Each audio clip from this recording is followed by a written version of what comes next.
నమస్తే, welcome to జిల్లా వాణి news. నా పేరు రేవతి. ముందుగా హెడ్లైన్స్ చూద్దాం. ఎన్డీఏ కూటమి సభ్యుల హర్షధ్వానాల మధ్య పార్లమెంట్లో 2025-26 వార్షిక బడ్జెట్ ప్రవేశపెట్టిన కేంద్ర ఆర్థిక మంత్రి 50,65,345 కోట్ల రూపాయల బడ్జెట్లో రక్షణ రంగానికి అత్యధికంగా 4.91 లక్షల కోట్ల రూపాయలు కేటాయించినట్లు వెల్లడించిన నిర్మలా సీతారామన్.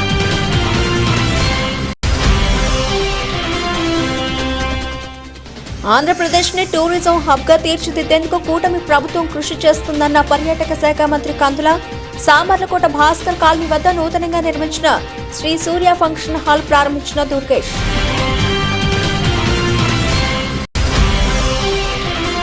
విద్యార్థులకు ఫీజు రియంబర్స్మెంట్ వెంటనే విడుదల చేయాలన్న అనకాపల్లి జిల్లా వైసీపీ అధ్యక్షులు బూడి ముత్యాల నాయుడు. రాష్ట్ర వ్యాప్తంగా ఈ నెల 5న పార్టీ పిలుపు మేరకు చేపట్టబోయే ఫీజు పోరు కార్యక్రమం పోస్టర్ ఆవిష్కరించిన నాయకులు. కూటమి ప్రభుత్వం ఏర్పాటైన 7 నెలల్లో 2 లక్షల కోట్ల రూపాయల పెట్టుబడులు తీసుకొచ్చిన ఘనత బాబుదేనన్న మాజీ ఎమ్మెల్యే గండి. గత 5 ఏళ్ల వైసీపీ పాలనలో దాచుకో సంగతి తప్ప అభివృద్ధి శూన్యమని వెల్లడించిన బాబ్జీ. కేంద్ర ఆర్థిక మంత్రి నిర్మలా సీతారామన్ నేడు 2025 సంవత్సరానికి గాను బడ్జెట్ ను ప్రవేశపెట్టారు. ఆర్థిక కార్యకలాపాల్లో 70% మహిళలకు ప్రాధాన్యం కల్పిస్తున్నామన్నారు. 10 రంగాలపై ప్రత్యేక దృష్టి పెడుతున్నట్టు ఆమె తెలిపారు. ఆ 10లో పేదలు, యూత్, అన్నదాతలు, మహిళలు ఉన్నట్లు నిర్మలా సీతారామన్ చెప్పుకొచ్చారు. యువతకు ఉపాధి కల్పించడానికి ప్రాధాన్యత ఇస్తామన్నారు. అలాగే పప్పు ధాన్యాల్లో స్వయం సమృద్ధి లక్ష్యంగా ప్రభుత్వం పెట్టుకున్నట్లు చెప్పారు. బీహార్లో మఖానా బోర్డు ఏర్పాటు చేస్తామన్నారు. కిసాన్ క్రెడిట్ కార్డుల రుణ పరిమితి పెంచుతున్నట్లు ప్రకటించారు. కేసీసీ ద్వారా ఇచ్చే లోన్లు 3 లక్షల రూపాయల నుంచి 5 లక్షల రూపాయలకు పెంచామన్నారు. బీహార్లో మఖానా రైతుల కోసం ప్రత్యేక బోర్డు, మఖానా ఉత్పత్తి పెంచేలా బోర్డు ద్వారా శిక్షణ ఇస్తామన్నారు. ఆర్థిక కార్యకలాపాల్లో 70% మహిళలకు ప్రాధాన్యం కల్పిస్తున్నామన్నారు. 10 రంగాలపై ప్రత్యేక దృష్టి పెడుతున్నట్లు ఆమె తెలిపారు. ఈ 10లో పేదలు, యూత్, అన్నదాతలు, మహిళలు ఉన్నట్లు నిర్మలా సీతారామన్ చెప్పుకొచ్చారు. యువతకు ఉపాధి కల్పించడానికి ప్రాధాన్యత ఇస్తామన్నారు. అలాగే పప్పు ధాన్యాల్లో స్వయం సమృద్ధి లక్ష్యంగా ప్రభుత్వం పెట్టుకున్నట్లు చెప్పారు. బీహార్లో మఖానా బోర్డు ఏర్పాటు చేస్తామన్నారు. కిసాన్ క్రెడిట్ కార్డుల రుణ పరిమితి పెంచుతున్నట్లు ప్రకటించారు. కేసీసీ ద్వారా ఇచ్చే లోన్లు 3 లక్షల రూపాయల నుంచి 5 లక్షల రూపాయలకు పెంచామన్నారు. బీహార్లో మఖానా రైతుల కోసం ప్రత్యేక బోర్డు, మఖానా ఉత్పత్తి పెంచేలా బోర్డు ద్వారా శిక్షణ ఇస్తామన్నారు. Kisan credit cards facilitate short-term loans for 7.7 crore farmers, fishermen and dairy farmers. The loan limit under modified interest subvention scheme will be enhanced from 3 lakh rupees to 5 lakh rupees for loans taken through the KCC. For Atmanirbharta in urea production, our government had reopened 3 dormant urea plants in the eastern region. To further augment urea supply, a plant with annual capacity of 12.7 lakh metric tons will be set up at Namrup in Assam.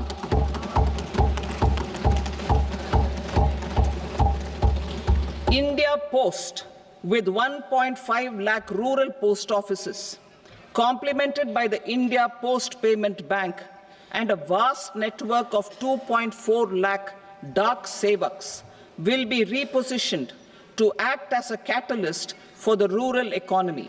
Details are at Annexure C. India Post will also be transformed as a large public logistics organization. This will meet the rising needs of Vishwakarmas, new entrepreneurs, women, self-help groups, MSMEs, and the large business organizations. Andhra Pradesh రాష్ట్రాన్ని tourism hub గా తీర్చిదిద్దేందుకు కూటమి ప్రభుత్వం కృషి చేస్తోందని పర్యాటక శాఖ మంత్రి కందుల దుర్గేష్ అన్నారు. శనివారం సామర్లకోట భాస్కర్ కాలనీ వద్ద నూతనంగా నిర్మించిన శ్రీ సూర్య ఫంక్షన్ హాల్ ప్రారంభోత్సవానికి విచ్చేసి కళ్యాణ మండపాన్ని ప్రారంభించారు. అనంతరం స్థానిక చాళుక్య కుమార రామ భీమేశ్వర స్వామి ఆలయ పరిసరాలను పరిశీలించారు. అనంతరం శ్రీ భీమేశ్వర అన్నదాన ట్రస్ట్ లో విలేకరుల సమావేశం ఏర్పాటు చేసి మాట్లాడుతూ ఆంధ్రప్రదేశ్లో టూరిజంను అభివృద్ధి చేసేందుకు విదేశీ కంపెనీలతో సమ్మిట్లు ఏర్పాటు చేసి 3 MOUలు కుదుర్చుకోవడం జరిగిందని అన్నారు. కాకినాడ, విశాఖపట్నం, తిరుపతి వంటి ప్రాంతాల్లో పర్యాటక రంగాన్ని ప్రత్యేకంగా అభివృద్ధి చేసి రాష్ట్రాన్ని మరింత అభివృద్ధి పథంలో ముందుకు తీసుకువెళ్తున్నట్లు తెలిపారు. ఈ కార్యక్రమంలో ఎమ్మెల్యే నిమ్మకాయల చినరాజప్ప, కూడా చైర్మన్ తుమ్మల రామస్వామి బాపు, బీజేపీ నాయకులు విత్తనాల వెంకటరమణ, టీడీపీ జనసేన బీజేపీ నాయకులు, కార్యకర్తలు పాల్గొన్నారు.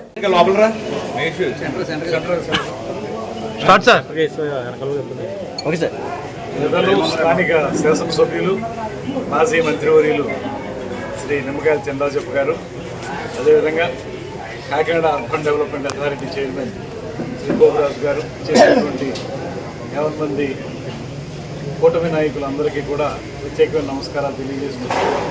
ఈరోజు ఒక ప్రైవేట్ ఫంక్షన్ కోసం, ఫంక్షన్ హాల్ ప్రారంభోత్సవం కోసం రావడం జరిగింది.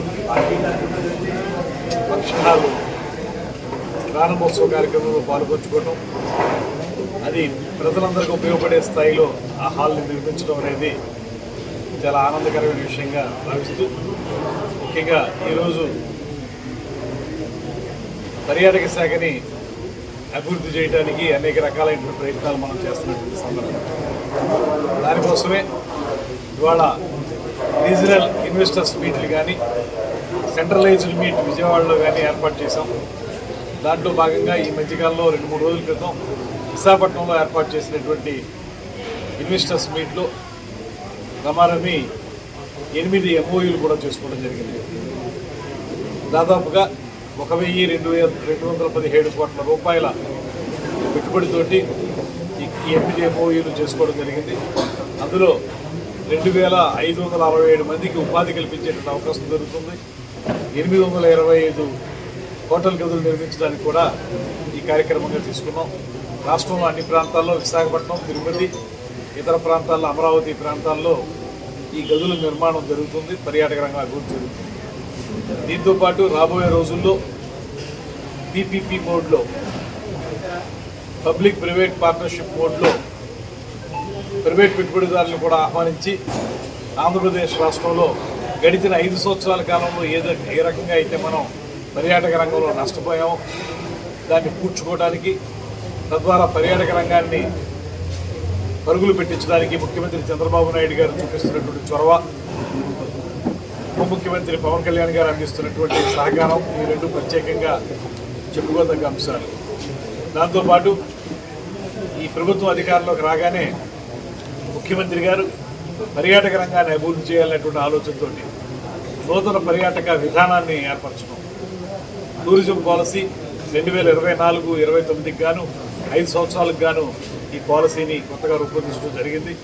దాంతోపాటు మరో ముఖ్యమైనటువంటి కార్యక్రమం ఏంటంటే, పర్యాటక రంగాన్ని కూడా పరిశ్రమలకి ఏ రకమైన స్థాయి ఉంటుందో ఆ స్థాయి ఇవ్వడానికి ముఖ్యమంత్రి గారు ఒప్పుకుని దాన్ని ముందుకు తీసుకెళ్తాం. దీనివల్ల ఉపయోగం ఏంటంటే, పరిశ్రమలు స్థాపించేటప్పుడు ఏ రకంగా అయితే ప్రభుత్వపరమైనటువంటి ప్రోత్సాహం ఉంటుందో, అవి రాయితీలు ఉంటాయో, అదే రాయితీలు పర్యాటక రంగంలో ప్రాజెక్టులు కూడా ఇవ్వాలనేటువంటిది మన ముఖ్యమంత్రి గారు చెప్పినటువంటి మాట. దాని ప్రకారం వాళ్ళకి విద్యుత్తులో రాయితీలు, ట్యాక్సుల్లో రాయితీలు, GSTలో రాయితీలు, మున్సిపల్ ట్యాక్సుల్లో రాయితీలు ఇవన్నీ వస్తాయి. తద్వారా సింగిల్ విండో ద్వారా ఏ కొత్త పర్యాటక ప్రాజెక్ట్ నిర్మించాలన్నా ఆ ప్రాజెక్ట్ని వెంటనే నిర్మించడానికి అవకాశం దొరుకుతుందనేటువంటి మాట ఈ పాలసీలో తీసుకొస్తా ఉన్నాం.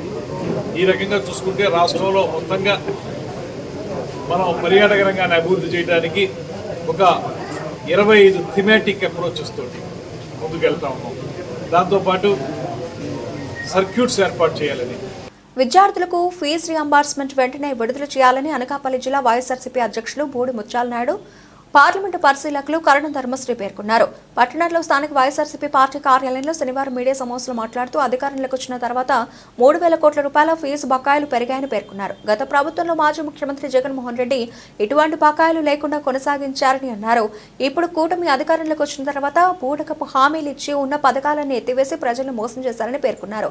అలాగే ఈ నెల మాజీ ముఖ్యమంత్రి జగన్మోహన్ రెడ్డి పిలుపు మేరకు చేపట్టబోయే ఫీజు రింబార్స్మెంట్ కార్యక్రమంలో ప్రతి పార్లమెంటు నియోజకవర్గంలో వైఎస్ఆర్సీపీ కార్యకర్తలు పాల్గొనాలని పిలుపునిచ్చారు. అనంతరం ఫీజు పోరు పోస్టర్ని వైఎస్ఆర్సీపీ నాయకుల చేతుల మీదుగా ఆవిష్కరించారు. కార్యక్రమంలో అనకాపల్లి పట్టణ శాఖ అధ్యక్షులు మందపాటి జానకి రామరాజు, యువజన విభాగ కార్యదర్శి జాజుల రమేష్, ఏపీఐడబ్ల్యూఏ మాజీ చైర్మన్ దంతులూరి దిలీప్ కుమార్, పెందుర్తి మాజీ శాసనసభ్యులు ఆదిప్ రాజు, అనకాపల్లి ఎంపీపీ గొర్లి సూరిబాబు, అలాగే కసింకోట ఎంపీపీ కలగా గున్నయ్య నాయుడు, వైఎస్ఆర్సీపీ ముఖ్య నాయకులు పాల్గొన్నారు. రేపు 5వ తేదీన జరపతలపెట్టినటువంటి ఈ ఫీజు పోరు ఏదైతే ఈ కూటమి ప్రభుత్వం ఇచ్చినటువంటి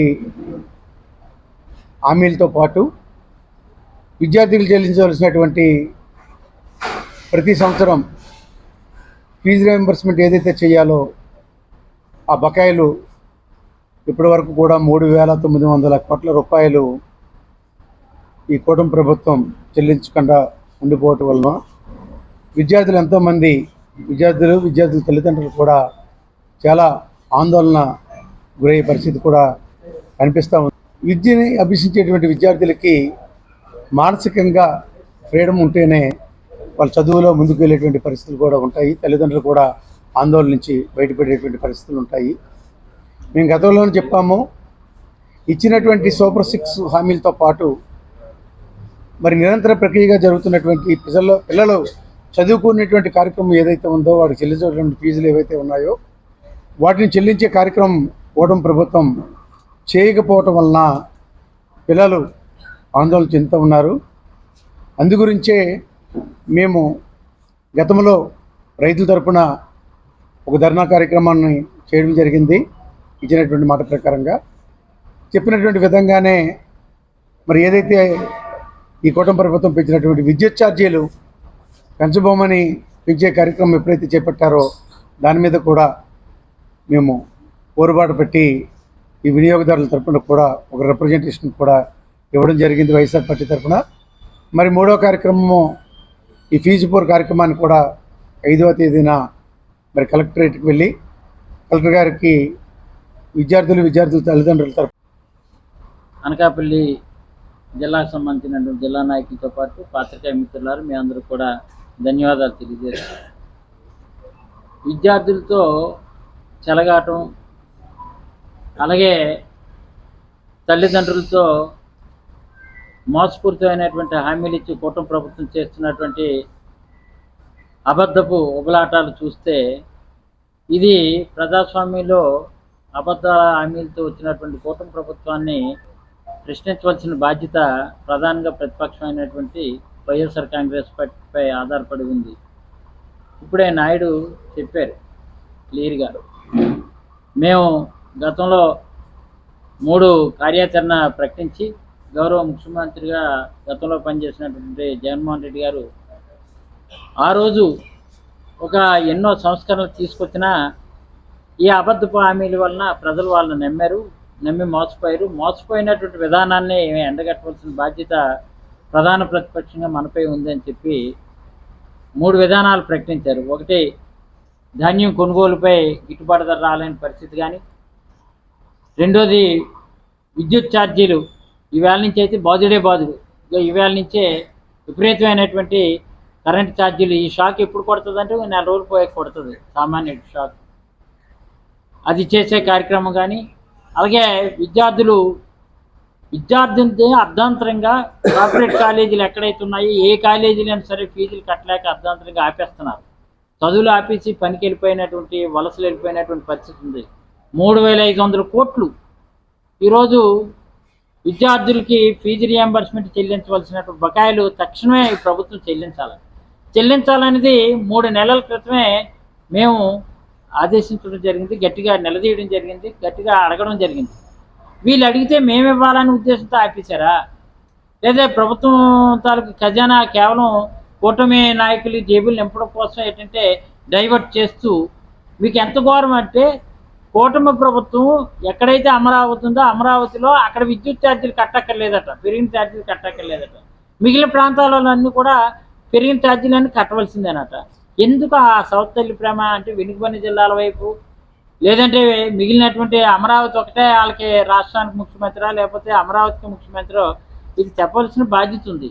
అలాగే ఫీజు రీఎంబర్స్మెంట్ ఇది 3,500 కోట్లు ఇవ్వాల్సింది ఇవ్వకుండా కాలయాపన చేస్తూ ఆ రోజు జగనన్న వసతి దీవెన అని పెట్టి ఎప్పుడు కూడా ఫీజు రీఎంబర్స్మెంట్ చేసే కార్యక్రమం దివంగత నేత రాజశేఖర రెడ్డి గారు శ్రీకారం చుట్టినటువంటి బృహత్తరమైన కార్యక్రమం. జగన్మోహన్ రెడ్డి గారి నాయకత్వంలో 3,500 కోట్లు రిలీజ్ చేసాం. మరి ఇంతవరకు ఎందుకు రిలీజ్ చేయలేదు? దీని మీదే మేము ఎట్టుబడి పెద్దగా జిల్లా కేంద్రాల్లో మొత్తం అన్ని జిల్లాల నుంచి తీసుకొచ్చి గట్టిగా ఉద్యమం చేద్దాం అనుకుంటే దురదృష్టం ఇది ఎన్నికల కోడ్ రావడం. ఎన్నికల కోడ్ వచ్చిన తర్వాత ముత్యాల నాయుడు చెప్పినట్టు ఇంకెందుకులే ఆందోళన చేసి మళ్ళీ ఎన్నికల కోడ్కి విఘాతం కలిగించినట్టు చేస్తే అది మళ్ళీ రాష్ట్రంలో కూటమి ప్రభుత్వం ఏర్పాటైన 7 నెలల్లో 2 లక్షల కోట్ల రూపాయల పెట్టుబడులు కూటమి ప్రభుత్వం తీసుకొచ్చిందని రాష్ట్ర cooperative oil seeds growers federation chairman Visakha జిల్లా తెలుగుదేశం పార్టీ అధ్యక్షులు గణి బాబ్జీ అన్నారు. గత 5 ఏళ్లలో వైసీపీ ఏం సాధించిందని ప్రశ్నించారు. ప్రజలు ఇచ్చిన అవకాశాన్ని వైసీపీ దోచుకోవడానికి ఉపయోగించిందని, జగన్ పాలన నచ్చక 2024 ఎన్నికల్లో ప్రజలు వైసీపీని పాతాళానికి తొక్కేశారని, వైసీపీ పాలన వలన ఏపీ అభివృద్ధి 15 సంవత్సరాలు వెనక్కి వెళ్లిపోయిందని, గత వైసీపీ పెట్టిన 22,000 కోట్ల బకాయిలను కూటమి ప్రభుత్వం చెల్లించిందని అన్నారు. వైసీపీ రాష్ట్రాన్ని అప్పుల ఊపిలోకి నెట్టేసిందని, లిక్కర్ ఇసుకలో జగన్ అండ్ కో పెద్ద మొత్తంలో దోచుకున్నారని, జగన్మోహన్ రెడ్డి ఇంట్లో పబ్జీ ఆడుకుని రాష్ట్రాన్ని పరిపాలించాలని దేవా చేశారు. మీ దయ వలన ఈ రాష్ట్రంలో ఎన్డీఏ గవర్నమెంట్ వచ్చి సుమారు 7 మాసాలు కావస్తుంది. ఈ 7 మాసాల్లో బహుశా అంటే నాకు తెలిసి ఏ గవర్నమెంట్ కూడా ఇంత ఫాస్ట్గా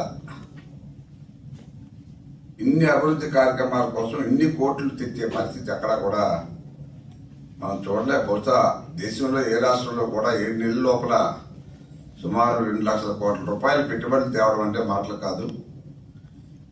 అటువంటిది సాధ్యం చేసిన చంద్రబాబు నాయుడు గారికి, ఎన్డీఏ పెద్దలకు, అట్లాగే లోకేష్ గారికి, ఇతర పెద్దలకు నిజంగా ధన్యవాదాలు తెలియజేస్తున్నాం. ముఖ్యంగా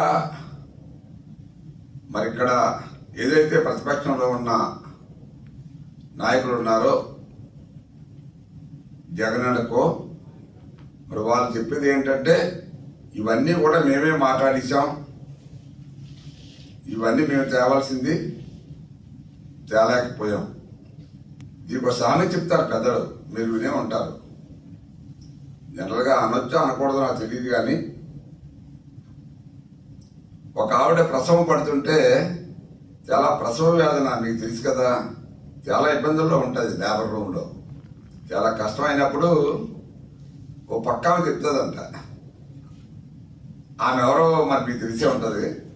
ఆవిడకి బండ భాషలో చెప్పాలంటే ఆవిడ గొడ్రాలు. నేనైతే బ్రహ్మాండంగా 2 నిమిషాల్లో కనేదిన అన్నదట.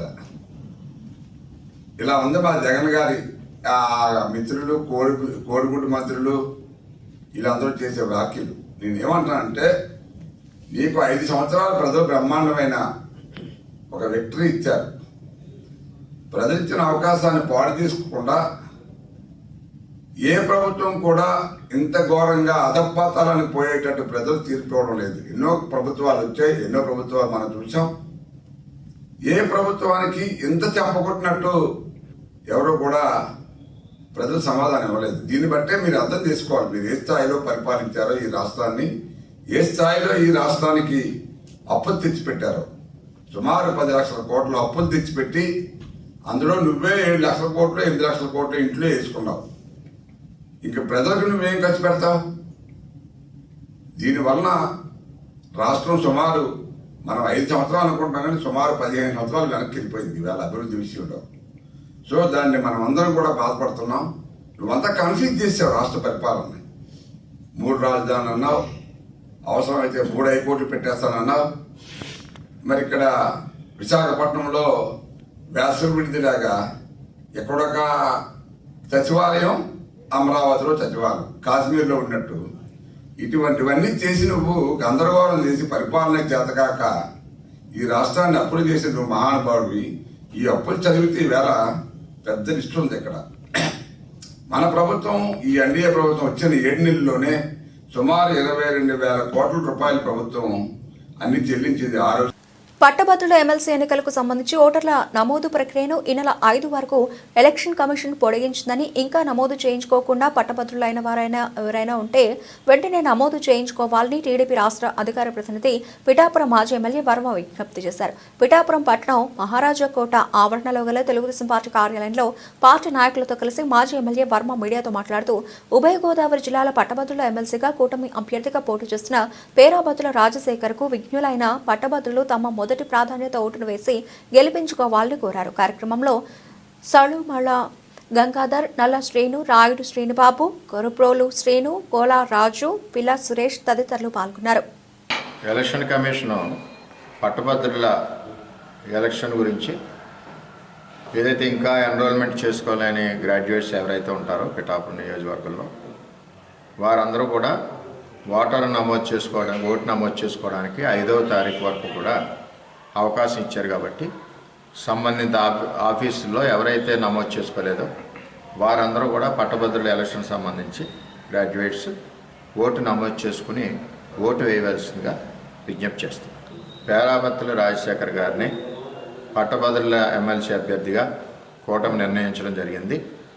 మరి ఉమ్మడి తూర్పుగోదావరి జిల్లా, పశ్చిమ గోదావరి జిల్లాకు సంబంధించి అంచేత కూటమి అభ్యర్థి పేరాబత్తుల రాజశేఖర్ గారికి ప్రతి ఒక్క గ్రాడ్యుయేటు మొదటి ఓటు ఆయనకి వేయవలసిందిగా ప్రార్థిస్తున్నాం. సమాజంలో ప్రతి ఒక్కరూ రక్తదానం చేసి ప్రాణదాతలుగా నిలవాలని star walkers club coordinator శాసపు Jogi Naidu అన్నారు. శనివారం శ్రీకాకుళం ఆర్ట్స్ కళాశాల ఆవరణలో ధర్మశాస్త్ర సన్నిధానం ట్రస్ట్ వారి ఆధ్వర్యంలో రథసప్తమి రోజున ఏర్పాటు చేసిన మెగా రక్తదాన శిబిరం గోడ పత్రికను వాకర్స్ క్లబ్ ప్రతినిధులతో కలిసి ఆవిష్కరించారు. అనంతరం ఆయన మాట్లాడుతూ మానవ సేవే మాధవ సేవ అనే నినాదంతో శ్రీకాకుళం జిల్లా కేంద్రంలో దశాబ్ద కాలంగా అనేక ఆధ్యాత్మిక సామాజిక సేవా కార్యక్రమాలు చేపడుతున్న ధర్మశాస్త్ర సన్నిధానం ట్రస్ట్ సేవలు నిరుపమానమని ఆయన కొనియాడారు. రక్తం కొరత లేని సమాజ స్థాపన అందరి కర్తవ్యం అని అన్నారు. యువత పెద్ద ఎత్తున తరలివచ్చి ఈ నెల 4న జరుగుతున్న మెగా రక్తదాన శిబిరాన్ని విజయవంతం చేయాలని కోరారు. కార్యక్రమంలో స్టార్ వాకర్స్ క్లబ్ ప్రతినిధులు PG Gupta, doctor G Narayanarao, Nagiri Upendra, Gedela Lakshmi, Putnuri Nageswararao, Shekhar, పట్నాన Ramarao, ధర్మశాస్త్ర సన్నిధానం ట్రస్ట్ వ్యవస్థాపకులు బరాటము సంతోష్, వారి బృందం సభ్యులు పాల్గొన్నారు. గుడ్ మార్నింగ్ అందరికీ నమస్కారం. కూడా ఈరోజు మా ధర్మశాస్త్ర సన్నిధానం ట్రస్ట్ ప్రతి సంవత్సరం ఒక 2 బ్లడ్ క్యాంప్స్ పెట్టి 1000 యూనిట్స్ కలెక్ట్ చేస్తున్నాం. ఈసారి ప్రతి ఏడాది కూడా రథసప్తమికి, ఇండిపెండెన్స్ డేకి 2 బ్లడ్ క్యాంప్స్ చేస్తున్నాము.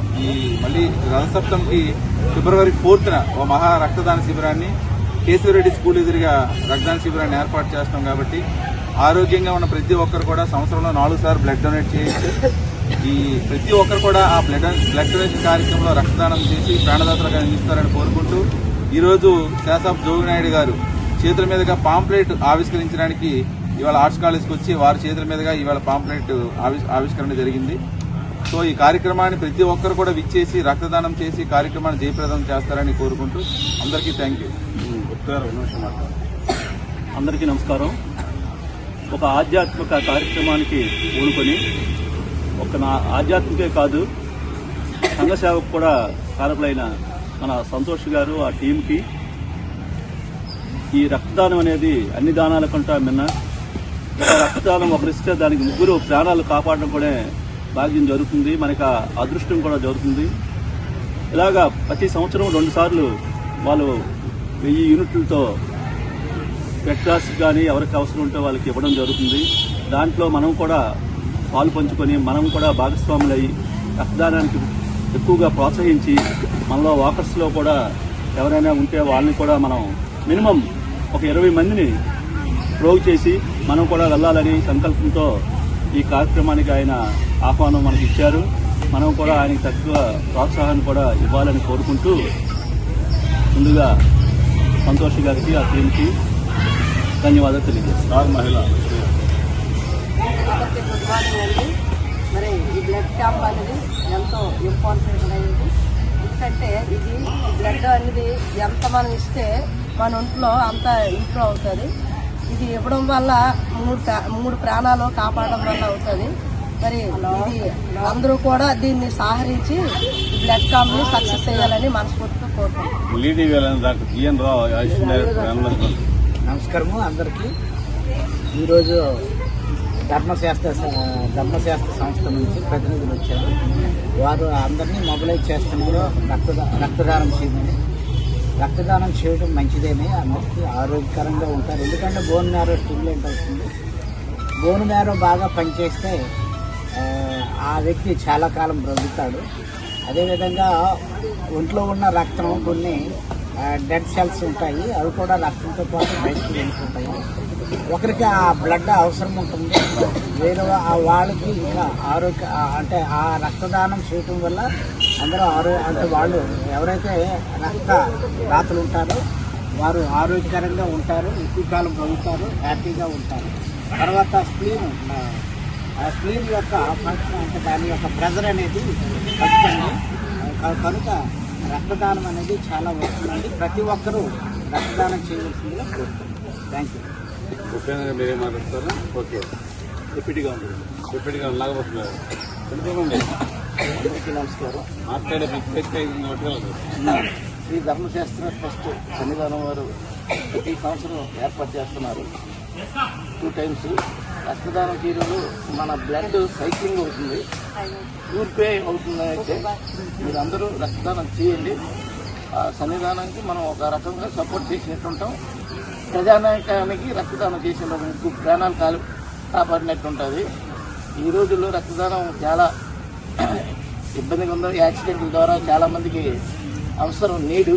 కాబట్టి ఇది ఒకసారి మీరు అందరూ ఆలోచించి ప్లాన్ పెట్టి కూడా బాగా చేశారు. ప్లాన్ పెట్టి అందరూ చదవండి, తెలుగులో వేస్తున్నారు.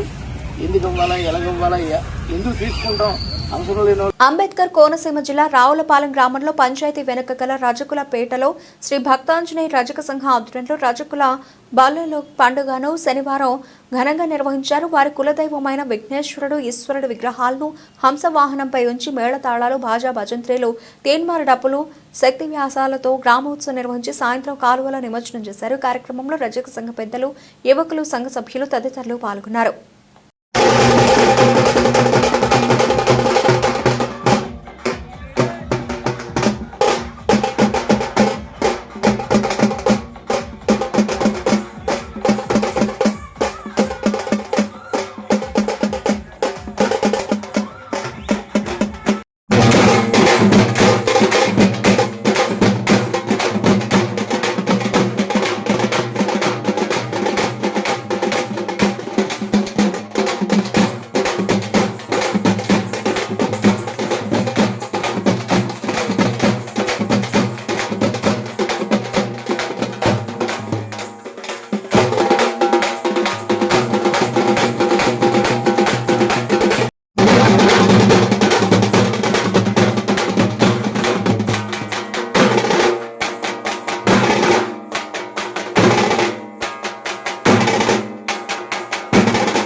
విశాఖలో సిపిఐ జాతీయ సమావేశాలు ఘనంగా నిర్వహించారు. రాజారావు జాతీయ కార్యదర్శి, అజిత్ బాషా జాతీయ కార్యదర్శి, రామకృష్ణ రాష్ట్ర కార్యదర్శి, పైడి రాజు జిల్లా కార్యదర్శి పాల్గొన్నారు.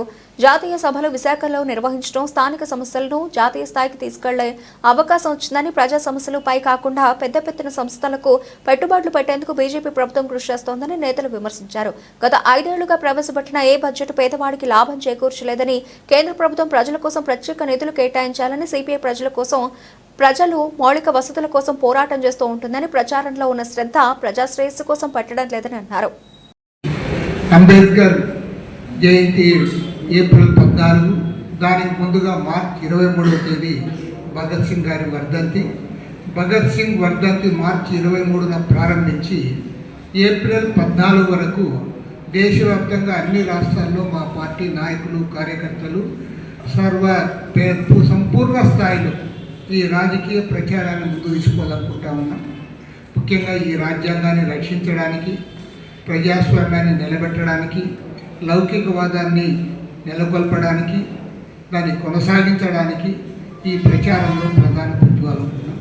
అందులో ఇతర ఎవరైతే లౌకిక ప్రజాతంత్రవాదులు ఉన్నారో, దళిత సంఘాలు ఉన్నాయో, అంబేద్కర్ పైన గౌరవం ఉన్నవారు ఉన్నారో అందరినీ కూడా ఆహ్వానించి పెద్ద ఎత్తున ఈ ప్రచార కార్యక్రమాన్ని మేము ముందుకు తీసుకోవాలని మా పార్టీ కార్యవర్గం నిర్ణయించింది.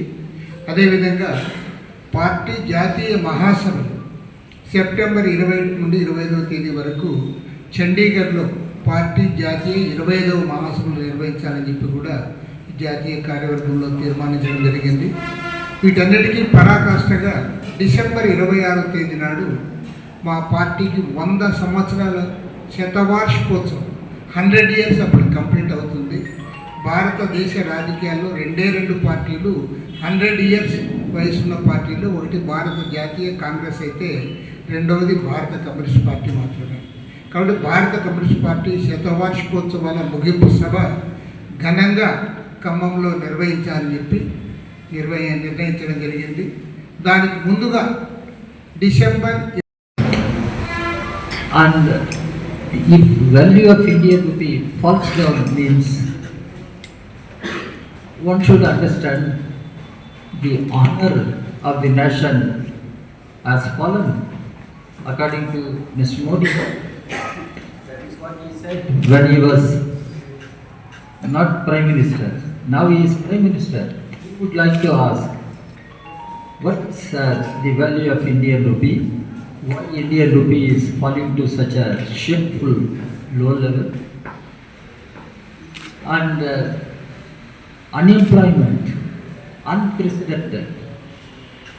Modi can speak about digital India. We should borrow all such things, but our young people are facing a very gloomy, uncertain future. Unemployment is galloping in unprecedented way. Prices are on increase, and inflation is on increase. Even today, President address has tried to present a rosy picture to the people, but the ground reality is different. Inflation is high, prices are high, unemployment is high, economy is in such a bad shape. Tomorrow we would like to see what they are going to say in the budget, because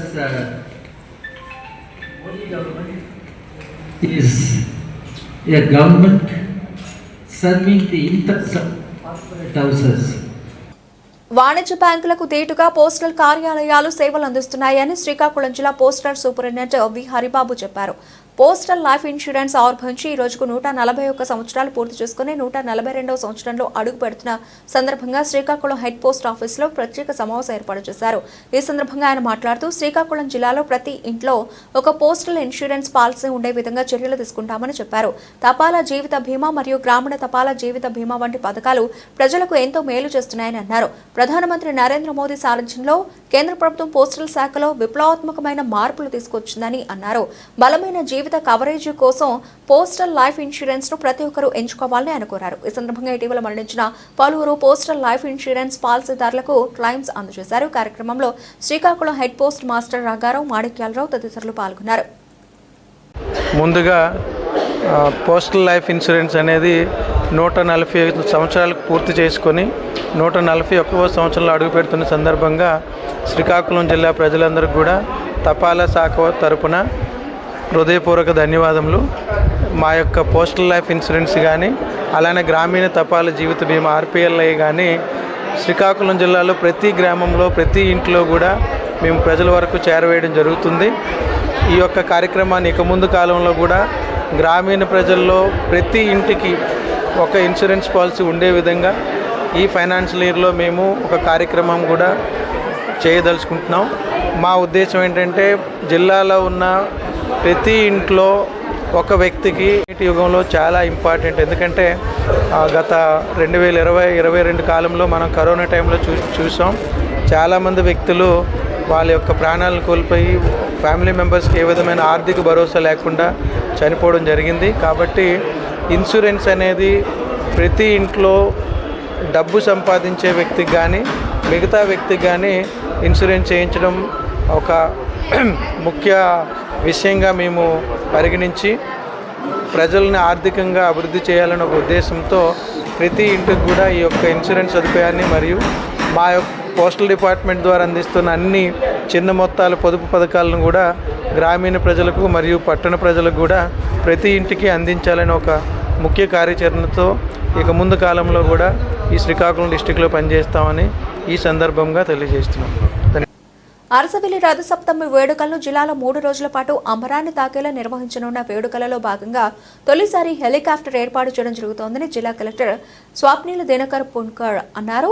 జిల్లా collectorate సమావేశ మందిరంలో శనివారం సంబంధిత అధికారులతో జిల్లా collector Swapnil Dinakar Punkar సమావేశం నిర్వహించారు. ఈ సందర్భంగా జిల్లా కలెక్టర్ మాట్లాడుతూ రథసప్తమి ఉత్సవాలను 3 రోజుల పాటు సాంస్కృతిక కార్యక్రమాలు, ఘనంగా శోభాయాత్ర, ఆధ్యాత్మిక కార్యక్రమాలతో వైభవంగా నిర్వహిస్తున్నట్లు వెల్లడించారు. ఉత్సవాలను విజయవంతంగా నిర్వహించడానికి అన్ని శాఖల అధికారులు కలిసి పనిచేయాలని పిలుపునిచ్చారు. సామూహిక సూర్య నమస్కారాలతో వేడుకలు ప్రారంభమవుతాయని, మున్సిపల్ ఉన్నత పాఠశాల మైదానంలో వాలీబాల్, కర్రసాము, సంగిడీలు, ఎద్దుల బండ్ల పోటీలు, అలాగే వెయిట్ లిఫ్టింగ్ వంటి గ్రామీణ క్రీడలు నిర్వహిస్తామని, అలాగే డచ్ బిల్డింగ్ వద్ద క్రాకర్స్ షో నిర్వహించడం జరుగుతుందన్నారు. కార్యక్రమంలో హెలికాప్టర్ నిర్వాహకులకు నైట్ సైట్ చూపించడం జరిగింది. హెలికాప్టర్ నిర్వహణకు సంబంధించి చేపట్టవలసిన భద్రతా చర్యలపై సమీక్షించారు. నిర్వహణకు సంబంధించి నిబంధనల విధిగా పాటించాలన్నారు. వెబ్సైట్లో టికెట్ బుకింగ్ అందుబాటులో ఉండేలా చూడాలన్నారు. అలాగే ఎటువంటి సమస్యలు రాకుండా ముందస్తు చర్యలు చేపట్టాలన్నారు. టికెట్ తీసుకున్న యాత్రికులు ఎలా హెలిప్యాడ్కి చేరుకోవాలి, వారికి వేచి ఉండేందుకు కావాల్సిన ఏర్పాట్లు చేయాలన్నారు. ఏపీఈపీడీసీఎల్ డచ్ బిల్డింగ్ వద్ద విద్యుత్ అందుబాటులో ఉండేలా, అలాగే మున్సిపల్ అధికారులు పరిసరాలు పరిశుభ్రతపై ప్రత్యేక దృష్టి సారించాలన్నారు. శ్రీకాకుళం జిల్లాలో ఒక కొత్తతనం అంటే హెలికాప్టర్ రైడ్ మన రథోత్సవ ఫెస్టివల్ పరంగా ఇక్కడ పెట్టాలి. సో సివిల్ ఏవియేషన్ మినిస్ట్రీ నుంచి ముందుగానే మన దాదాపు ఒక 2 months ముందుగా రథసప్తమి ఫెస్టివల్ అనౌన్స్మెంట్ చేయడం జరిగింది. సో 1 month బిఫోర్ నుంచి హెలికాప్టర్ రైడ్ ఇక్కడ ఉండాలి కాబట్టి అరేంజ్మెంట్స్ కూడా స్టార్ట్ అయిపోయింది. అక్కడ అన్ని సెక్యూరిటీ, అలాగే పబ్లిక్కి ఎటువంటి సౌకర్యం లేకుండా, ప్రాబ్లం లేకుండా అక్కడ చేయడం మన బాధ్యత ఉంది కాబట్టి అక్కడ అరేంజ్మెంట్ స్టార్ట్ అయింది. పే అండ్ యూజ్ ఉంటుంది. ఇంకా ప్రైస్ ఇంకా డిసైడ్ చేయలేదు పూర్తిగా, బట్ కానీ దాదాపు ఒక 1800 to 2000, 1800 to 2000 వరకు ఉండొచ్చు. సో నేను ఇంకా మాట్లాడుతున్నాను ఆ కాంట్రాక్టర్తో. బట్ కానీ పబ్లిక్కి ఈ అంత సౌకర్యం వచ్చేలాగా, ఇది కాకుండా ప్రతి ఒక్క రైడ్ ఒక 8 to 10 minutes, 8 to 10 నిమిషాల వరకు ఒక రైడ్ ఉంటుంది. ఆ రైడ్లో డెఫినెట్గా మన దగ్గర ఉన్న అరసవల్లి టెంపుల్, ఇది కాకుండా శ్రీకుర్మం టెంపుల్, ఒకవేళ అయితే బీచ్ వరకు వెళ్ళడం, ఒక సార్టీ, ఒక 8 to 10 minutes సార్టీ శ్రీకాకుళం పైనుంచి ఎలా కనిపిస్తుంది, అదే ఖచ్చితంగా పబ్లిక్కి అది ఒక చాలామందికి ఒక ఐ వుడ్ సే ఒక కొత్తదనం అదే మనం తీసుకొస్తున్నాము. ఒకటే అంటే దీంట్లో మినిమం నెంబర్ ఆఫ్ రైడ్స్ ఉంటాయి. అంటే మరి లైట్ ఫెయిల్ అయితే హెలికాప్టర్ పైన ఎరగడానికి లేదు. ఇది కాకుండా వేమెంట్ కూడా దీంట్లో 350 kgs కంటే ఎక్కువ తీసుకోవడానికి లేదు. సో కాబట్టి ప్రతి ఒక్క రైడ్లో ఒక 6 persons, 5 to 6 persons మాత్రమే వెళ్ళొచ్చు. దీనికి ఒక స్పెసిఫిక్ వెబ్సైట్ కూడా పెట్టడం జరుగుతుంది. ఆ వెబ్సైట్లోనే మీరు బుక్ చేసుకొని, ఆ వెబ్సైట్ కూడా నేను ఇస్తాను, మీడియా ద్వారా అందరికీ ఇస్తాను, ఆ లింక్ ఇస్తాను, బుక్ చేయండి. ఒకవేళ వెబ్సైట్లో బుక్ చేయలేకపోతే ఆన్ ద స్పాట్ కూడా బుకింగ్ తీసుకుంటాము. 3 రోజు ఉంటుంది, 2, 3 and 4 3 రోజు ఈ హెలికాప్టర్ రైడ్ ఉంటుంది. అండ్ దీనికి అన్ని ప్రికాషన్స్ మనం అన్నీ పాటిస్తాము. యాక్చువల్ ఎయిర్పోర్ట్లో ఎలా ప్రికాషన్స్ మనం పాటిస్తాము అలాగే ఎగ్జాక్ట్లీ ఇక్కడ అన్ని ఫైర్ టెండర్స్ కానీ, అంటే ఫైర్ అంబులెన్స్ కానీ, తర్వాత వెయిటింగ్ ఆఫ్ దట్ ఏరియా కానీ, అక్కడ పశువులు కానీ లేకపోతే కుక్క కానీ ఎటువంటి రాకుండా బాధ్యత, ఇది అంతా క్లీనినెస్ కానీ మొత్తం ఎగ్జాక్ట్లీ అలాగే మనం పాటించాలి. నేను అందరికీ ఇన్స్ట్రక్షన్స్ ఇప్పుడే మీటింగ్ రూపంలో అందరికీ ఇవ్వడం జరిగింది. సో కాబట్టి ప్రజలు కూడా దయచేసి అందరూ రావాలి. మన డిస్ట్రిక్ట్ అడ్మినిస్ట్రేషన్కి అసౌకర్యం లేకుండా, బికాస్ నాకు ముందుగా వెళ్ళండి అదే తూచా తప్పకుండా లైన్ పద్ధతిగా పాటించి ఈ హెలికాప్టర్ రైడ్లో అందరూ పాల్గొవాలి. నేను అందరికీ మీడియా ద్వారా రిక్వెస్ట్ చేస్తున్నాను. అండ్ దీంతోపాటు రథసప్తమి ఫెస్టివల్కి అందరూ రావాలి. ఏఎస్ఆర్ జిల్లా ఎస్పీ అమిత్ బార్ధర్ ఆదేశాల మేరకు రంపచోడవరం సబ్ డివిజన్ ప్రధాన కేంద్రంలో శనివారం ఉదయం డీఎస్పీ సాయి ప్రశాంత్ నేతృత్వంలో రంపచోడవరం పోలీసులు నిర్వహించిన ప్రేరణ కార్యక్రమంలో భాగంగా ఏర్పాటు చేసిన జాబ్ మేళాకు అనూహ్య స్పందన లభించింది. ఈ జాబ్ మేళాకు రంపచోడవరం నియోజకవర్గ పరిధిలోని ఏజెన్సీ 11 మండలాల నుంచి సుమారు 500 మందికి పైగా గిరిజన యువకులు పాల్గొన్నారు. వీరికి టాటా ఎలక్ట్రానిక్స్ తదితర కంపెనీల ద్వారా ఇంటర్వ్యూలు నిర్వహించి ఉద్యోగాలు కల్పించనున్నారు. ఈ సందర్భంగా డీఎస్పీ సాయి ప్రశాంత్ మీడియాతో మాట్లాడుతూ గిరిజన యువకులు చెడు వ్యసనాలకు, చట్ట వ్యతిరేకమైన కార్యకలాపాలకు పాల్పడకుండా ఎటువంటి వ్యతిరేక కార్యక్రమాలకు దూరంగా ఉండాలని డీఎస్పీ సూచించారు. పోలీస్ శాఖ తరఫున నిర్వహించిన జాబ్ మేళాను నిరుద్యోగ యువత సద్వినియోగం చేసుకుని ఉపాధి అవకాశాలు అందిపుచ్చుకోవాలని ఆయన ఆకాంక్షించారు. జాబ్ మేళా ద్వారా ఉద్యోగాలు పొందిన వారు కష్టపడి పనిచేసి ఉన్నత శిఖరాలకు చేరుకోవాలని సూచించారు. ఈ కార్యక్రమాన్ని విజయవంతంగా నిర్వహించిన పోలీసు సిబ్బందిని డీఎస్పీ సాయి ప్రశాంత్ అభినందించారు. ఈ కార్యక్రమంలో 7 మండలాలకు చెందిన సబ్ ఇన్స్పెక్టర్లు, సిఐలు, పోలీసు సిబ్బంది తదితరులు పాల్గొన్నారు. వచ్చి మీకే జాబ్లు ఇస్తామని చెప్తున్నారు. ఎక్కడెక్కడ కూడా 1 రూపాయి తీసుకోవట్లేదు మీ దగ్గర నుంచి. ముందు 1 లక్ష రూపాయలు కట్టండి, ముందు 50,000 కట్టండి అంటే మీ దగ్గర ముందు 1 లక్ష రూపాయలు కట్టండి మీకు జాబ్ ఇస్తామంటే మీకు బాగా అనిపించొచ్చేమో. అవునా కదా? అమ్మో 1 లక్ష రూపాయలు తీసుకుంటున్నట్టు ఇది పెద్ద జాబ్ ఏమో, 1 లక్ష రూపాయలు కట్టేద్దాం, అప్పో చేసి కట్టేద్దాం అనుకుంటారు. వెంకీ సినిమాలో రవితేజ వీళ్ళందరూ కట్టినట్టు. సో ఇక్కడి నుంచి దాటి బొంబాయో, పూణేనో, బెంగళూరు, హైదరాబాదో, వైజాగో ఏదో ఒక ఊరు వెళ్తేనే అక్కడ మీకు జాబ్ దొరుకుతుంది. మన దగ్గరికి జాబ్స్ రావమ్మా, జాబ్ దగ్గరికి మనం వెళ్ళాలి. ఓకే, నాది ఊరు కాదు కదా, ఇక్కడ కూర్చుని సీఏలు ఎవరిది రంపచోడవరం కాదు కదా, మరి ఇక్కడికి ఎందుకు వచ్చి జాబ్ చేస్తున్నారు? జాబ్ ఇక్కడ దొరికింది కాబట్టి ఇక్కడికి వచ్చి జాబ్. అక్కడ ఉన్న ఎస్ఐలు కూడా ఈ ఊరు కాదు కదా. కాబట్టి మీకు ఎక్కడ జాబ్ దొరుకుతుందో అక్కడికి వెళ్ళి జాబ్ చేయండి, ఫస్ట్ విషయం. రెండోది ఏంటంటే, ఇంకొక ఆలోచన వస్తుంది చాలా మందికి.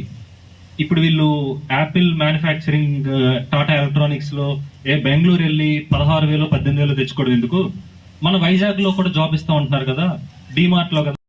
చింతపల్లి వాళ్ళు వెళ్ళారంట చాలా మంది. నాకు ఆలోచిస్తే ఏమనిపించిందంటే, ముందు పాడేరు, చింతపల్లి అది వేరే జిల్లాలో ఉండేది కదా, మనం వేరే జిల్లాలో ఉండేవాళ్ళం.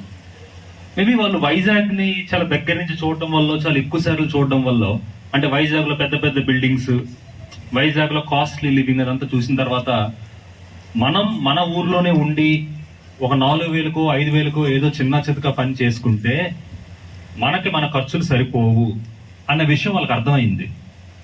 ఇక్కడ రంపచోడవరంలో మనకు ఆ విషయం అర్థం కాలేదు. అవునా కదా బాబు?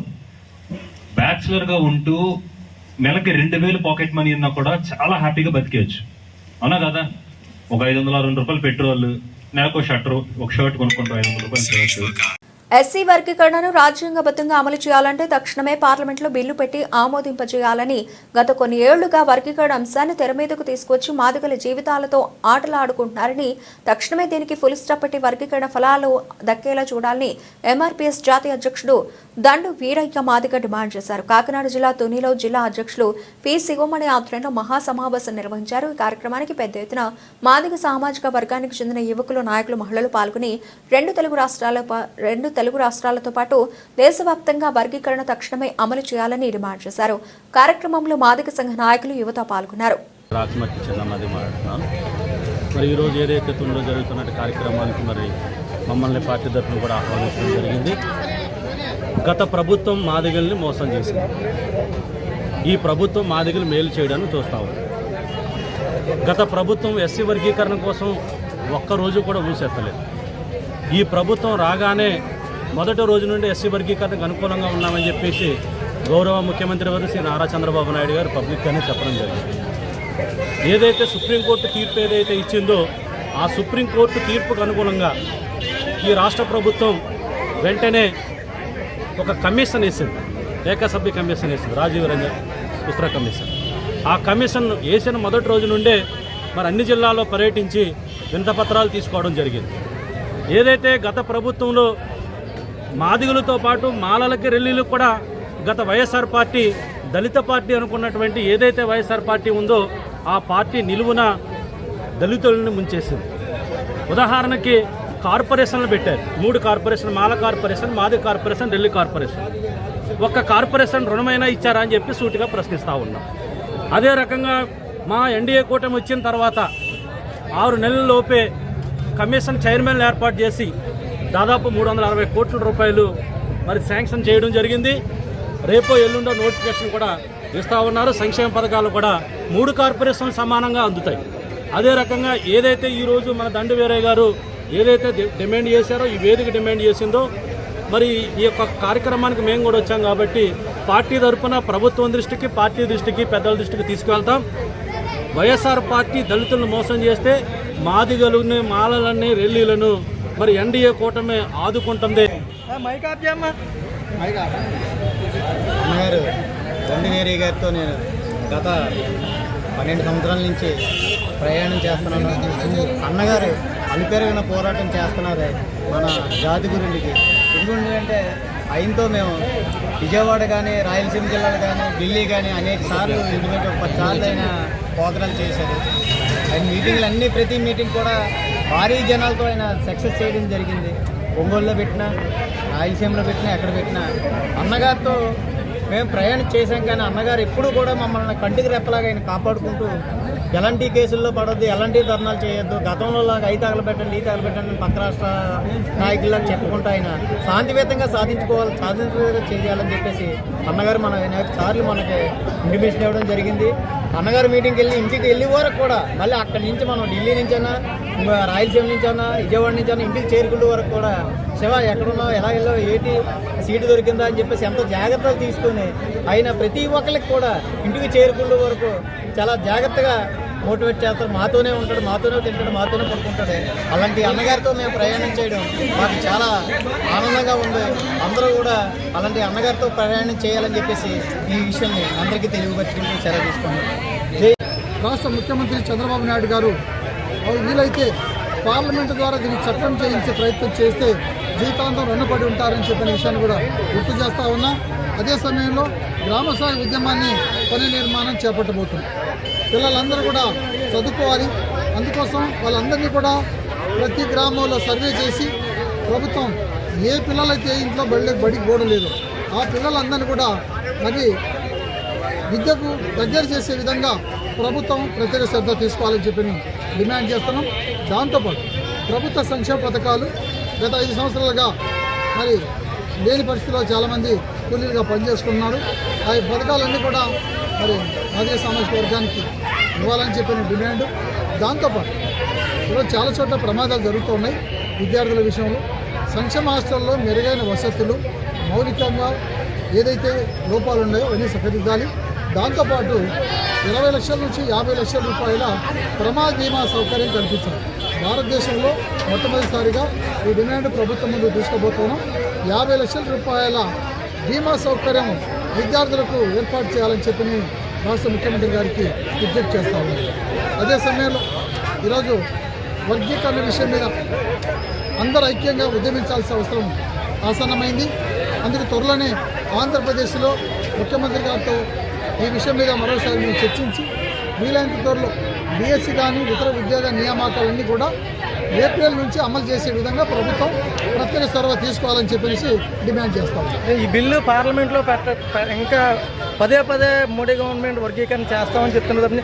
పార్లమెంట్లో రాజ్యాంగబద్ధంగా చట్టం చేయాలని చేయకపోవడానికి కారణం ఏంటంటే ఇక్కడ ఏంటంటే గతంలో 3 సంవత్సరాలన్నర అమలైన తర్వాత అదే సుప్రీంకోర్టు వర్గీకరణ ఆంధ్రప్రదేశ్ భవన మరియు ఇతర నిర్మాణ కార్మికుల సంఘం సిఐటియు అనుబంధం ఆధ్వర్యంలో భవన నిర్మాణ కార్మికుల జిల్లా కమిటీ సభ్యులు కాకినాడ కలెక్టరేట్ వద్ద ధర్నా నిర్వహించి వినతి పత్రాన్ని కలెక్టర్ షణ్మోహన్కి అందించగా ఏప్రిల్ 1 నుండి సంక్షేమ పథకాలు రాష్ట్రంలో అమలును ప్రభుత్వం పరిశీలిస్తుందని తెలిపారని తెలియజేశారు. ఈ సందర్భంగా ఆంధ్రప్రదేశ్ భవన మరియు ఇతర నిర్మాణ కార్మికుల సంఘం జిల్లా గౌరవ అధ్యక్షులు గడిగట్ల సత్యబాబు, కార్యనిర్వాహక అధ్యక్షులు చెక్కల రాజ్ కుమార్, జిల్లా ఉపాధ్యక్షులు డేగల సత్యనారాయణ, కార్పెంటర్ సంఘం జిల్లా నాయకులు వీరబాబు మాట్లాడుతూ గత వైసీపీ ప్రభుత్వం భవన నిర్మాణ కార్మికులకు 2019 నుండి సంక్షేమ పథకాలు నిలుపుదల చేసి తీవ్ర అన్యాయం చేసినందున ఆరోపించి భవన నిర్మాణ కార్మికులతో ఓట్లేయించుకున్న కూటమి నాయకులు పవన్ కళ్యాణ్, చంద్రబాబులు అధికారంలోకి వచ్చి 8 నెలలు పూర్తిగా వస్తున్న కూటమి మేనిఫెస్టో హామీ మేరకు భవన నిర్మాణ కార్మికుల సంక్షేమ పోర్టు పథకాలను పునరుద్ధరించలేదని విమర్శించారు.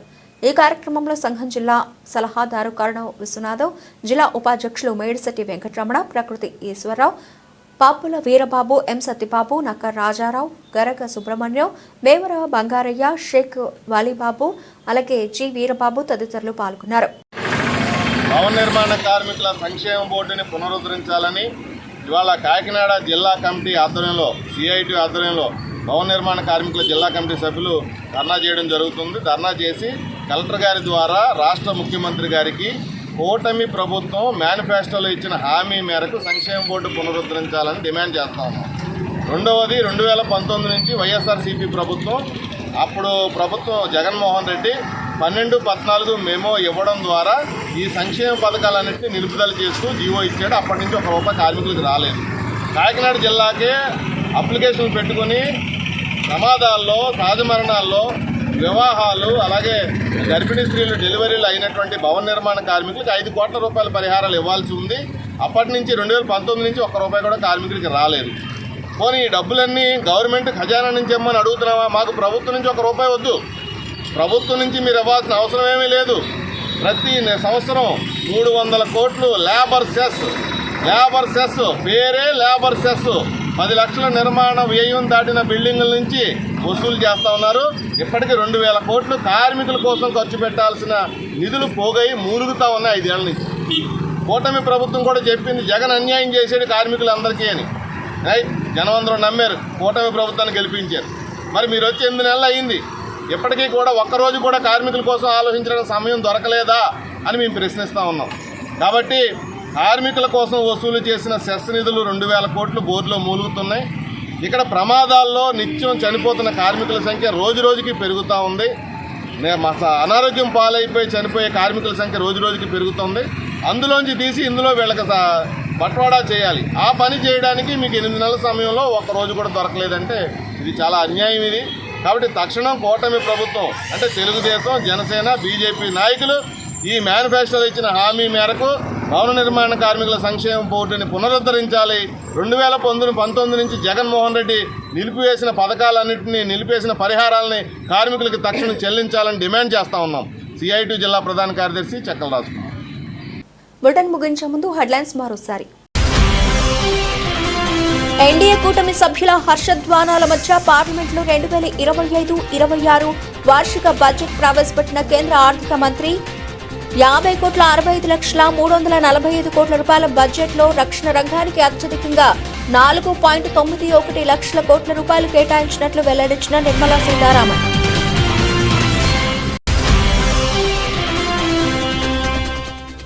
ఆంధ్రప్రదేశ్ని టూరిజం హబ్గా తీర్చిదిద్దేందుకు కూటమి ప్రభుత్వం కృషి చేస్తుందన్న పర్యాటక శాఖ మంత్రి కందుల. సామర్లకోట భాస్కర్ కాలనీ వద్ద నూతనంగా నిర్మించిన శ్రీ సూర్య ఫంక్షన్ హాల్ ప్రారంభించిన దుర్గేష్.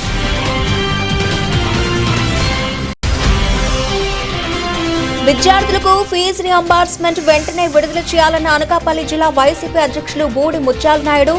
రాష్ట్ర వ్యాప్తంగా ఈ నెల 5న పార్టీ పిలుపు మేరకు చేపట్టబోయే ఫీజు పోరు కార్యక్రమం పోస్టర్ ఆవిష్కరించిన నాయకులు. కూటమి ప్రభుత్వం ఏర్పాటైన 7 నెలల్లో 2 లక్షల కోట్ల రూపాయల పెట్టుబడులు తీసుకొచ్చిన ఘనత బాబుదేనన్న మాజీ ఎమ్మెల్యే గండి. గత 5 ఏళ్ల వైసీపీ పాలనలో దాచుకో సంగతి తప్ప అభివృద్ధి శూన్యమని వెల్లడించిన బాబ్జీ. ఇవి ఇప్పుడు అప్డేట్స్. మరిన్ని అప్డేట్స్తో మళ్ళీ కలుద్దాం. అంతవరకు సెలవు. నమస్తే.